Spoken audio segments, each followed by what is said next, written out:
Hey, what's up guys? Today we're just doing a quick install of the Pro Circuit Billet Aluminum hot start connector. This connector is a really good option for you if you have a plastic stripped out hot start. About the same price as a new cable, so this is much more reliable, much better. It'll keep that dirt out, keep you from running way too lean, so let's get going. You can see right here mine is just popped out, so I don't even got on threaded. This is on an 09 KX250F. And it's a 14 mil if yours is threaded in, but mine just pulled right out, as you can see. Showing you guys the threads here, you could just see they're just gone. There's nothing left to them. You can see all the dirt on the actual plunger itself that it's been letting in. Not a good thing. So first thing you want to do is you want to pull back this spring. It's a little bit tricky. You could use a pick or fingernails if you got them. But once you get it back, you just want to rock that to the side. Plunger will come right off. Make sure you don't let go of that spring or it'll go flying across the shop on you. And you'll be looking for it forever. So right now I'm just using a pick. I'm trying to work that outside of that little dust boot there. Mine was kind of stuck. I had a lot of dirt and grime in there. You might not have to do this, but I'm just trying to work around it, get that all freed up.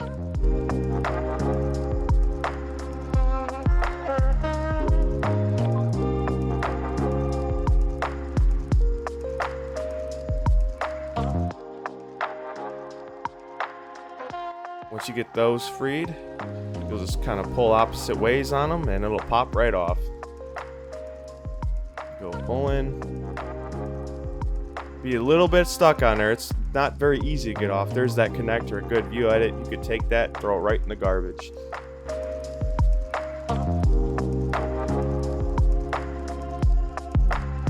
Right now I'm just spraying a little bit of brake clean on a towel just to clean that plunger and spring off. You don't want to put it back in when it's all full of dirt and sediment. It's just not a good thing. So it's just nice to put clean parts back in.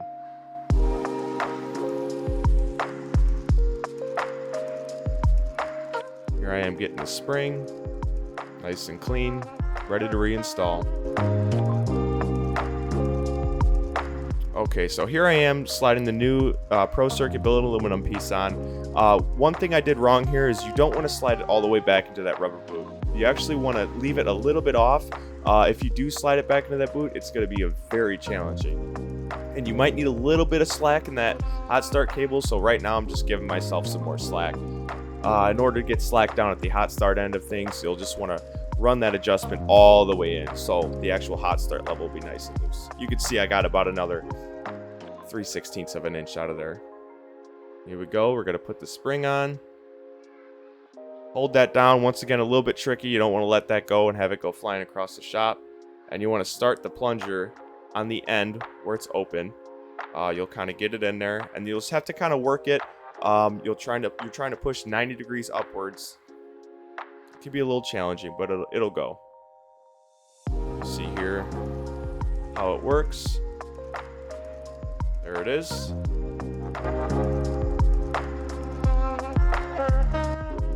That looks pretty sweet. I like that billet aluminum with that red. Right now I'm just applying a little bit of grease to the plunger. That just helps keep the water out of the hot start. These bikes have somewhat of an issue of getting some water in the hot start, especially with the plastic ends.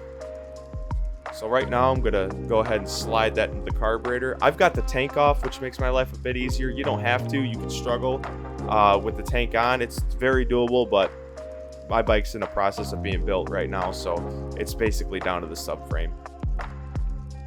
So you'll want to get that plunger in there. Once you go to tighten this down, make sure you don't cross thread it.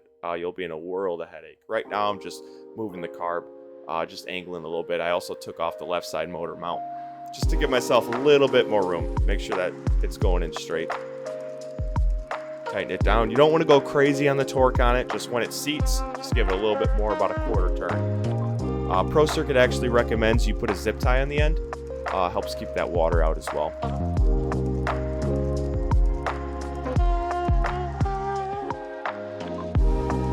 Rotating the carb back up 90 degrees.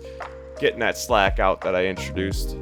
Trying to give myself a little bit more room. Get that tightened up.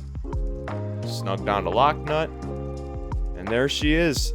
I think that looks pretty sweet. A lot better than that plastic.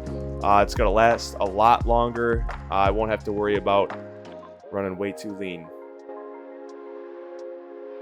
That does it, guys. It's easy as that. If you enjoyed this video and you got use out of it, please hit that like button. And if you like the content here, I've got another I'm working on a series right now for a build for that same bike I just put this in. So if you enjoyed, a like would be very much appreciated. Thank you guys for watching.